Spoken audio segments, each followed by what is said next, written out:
Don't retaliate because of what he did to me. And she kept reminding them, don't retaliate, don't take revenge, and that kind of a thing. And they treated him well. That is bearing witness to the name of Jesus.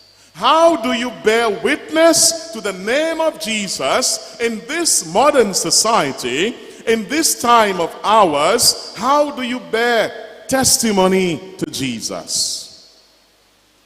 Again, as I said at the beginning, what do you need to let go? What do you need to shed off yourself and your attitudes to be able to bear better witness to the name of Jesus? Some of us have some attitudes that need to go. Some of us have some behaviors that need to go. Some of us have some trend of thoughts, right? Some ways of thinking that need to go. But we hold on to this. There's a song we often sing. I learned it from the sisters in the United States called The Summons. Will you come and follow me if I but call your name? Will you go where you don't know and never be the same? Will you risk the hostile stare? The hostile stare. And go where I send you and never be the same.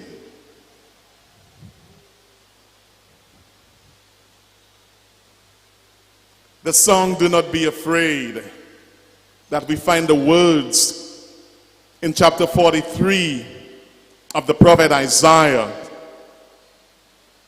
Do not be afraid. When you go through the waters, I'll be with you. When you walk through the fires, you will not be scorched. You will not be burned. When you dwell in the exile of the stranger, remember, I am at your side. Do we believe this? Do we interiorize that?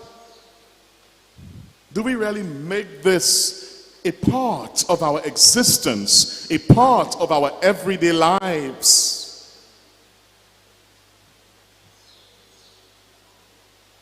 How are you bearing testimony and witness to the name of Jesus? I've often said to you again, and I want to reiterate, that bearing testimony to Jesus began in the Catholic Church. We don't do it enough, so other denominations have taken it. Et puis, on parle à votre voix. Après, they say, yo qui découvert allusion ça là. But that came from Catholicism. Know your church history. We allow fear to engulf us, and we don't bear testimony to Jesus enough. We are afraid to leave our comfort zones of who we are. Me, I can't do that. I can't do this. I cannot read. I cannot animate. I cannot bring up offertory. I cannot make collection. I can't do this. I can't do that. We keep ourselves behind because of fear. We allow fear to engulf us. I've often said to you that my personality is very much introverted. I am an introvert by nature. But I know in my ministry, in the ministry that I do, I had to get out of that comfort zone if I am to reach people. I had to get out of it. When I go back to the presbytery, in the privacy of my home or my room, then I can go back to the comfort zone of being an introverted person. But when I go out, I need to mingle